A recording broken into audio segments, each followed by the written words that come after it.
చాలా వర్షగా అయితే ఉన్నాయని చెప్పుకోవచ్చు. ఇప్పుడు జగన్ గారు రాజధాని పెట్టారు, 3 రాజధాని. వాటి మీద మీ అభిప్రాయం ఏంటి?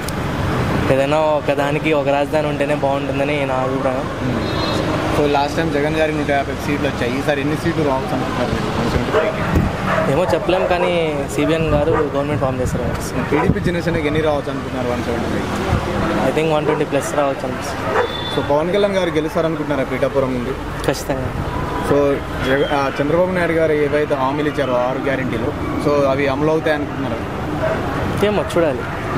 ఒకవేళ గవర్నమెంట్ ఫామ్ చేస్తే టీడీపీ జనసేన మరి నెక్స్ట్ 5 years ఉద్యోగ అవకాశాలు కానీ డెవలప్మెంట్స్ కానీ ఎలా ఉండబోతుంది అనుకుంటున్నారు?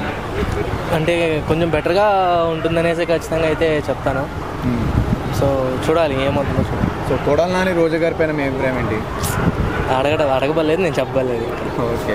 సో ఇప్పుడు జగన్ గారు ఏమంటున్నారంటే 6 లక్షల పైగా ఉద్యోగాలు ఇచ్చామని చెప్తున్నారు కదా, సో నిజంగానే ఇచ్చారనుకుంటున్నారా? వాలంటీర్ ఉద్యోగాలు ఏమో మరి.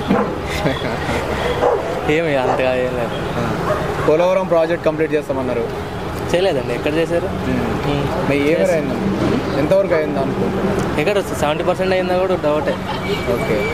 సో నారా లోకేష్ గారి యువగలం యాత్ర, అదేవిధంగా పవన్ కళ్యాణ్ గారి వారాయి యాత్ర, సో ప్రజల్లో ఏమైనా ప్రభావం చూపించాలనుకుంటున్నారు ఈ ఎలక్షన్లో? బాగానే రెస్పాన్స్ అయితే వచ్చిందండి. నారా లోకేష్ గారు కూడా చాలా చేంజ్ అయ్యారు. సో ఓవరాల్గా ఒక మాటలో నెక్స్ట్ సీఎం ఎవరు అనుకుంటున్నారు? సిబిఎన్ గారు.